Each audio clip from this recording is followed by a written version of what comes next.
بہت پیاری حدیث، ام المؤمنین حضرت عائشہ صدیقہ رضی اللہ تعالیٰ عنہا فرماتی ہیں کہ ایک بار پیارے آقا صلی اللہ تعالیٰ علیہ وآلہ وسلم باہر لوگوں سے ملنے کے لیے تشریف لے جانے لگے۔ اب ترتیب چیک کریں، پیارے آقا صلی اللہ تعالیٰ علیہ وآلہ وسلم باہر لوگوں سے ملنے کے لیے تشریف لے جانے لگے۔ آپ نے سب سے پہلے اپنا، شیشے تو نہیں ہوتے تھے نا پہلے، مرر نہیں ہوتے تھے دیکھ کے بندہ اپنے آپ کو سیٹ کر لے۔ پیارے آقا صلی اللہ تعالیٰ علیہ وسلم، حدیث کے الفاظ، آپ صلی اللہ تعالیٰ علیہ وآلہ وسلم نے اپنا امامہ پانی کے اندر اپنا عکس دیکھ کے، پانی میں جب بندہ دیکھے تو نظر آتا ہے نا بندے کو اپنا آپ، تو پیارے آقا صلی اللہ تعالیٰ علیہ وآلہ وسلم نے پانی میں دیکھ کر اپنا امامہ سیٹ کیا،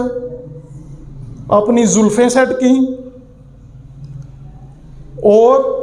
داڑھی مبارک سیٹ کی۔ اس کے بعد حضرت عائشہ صدیقہ رضی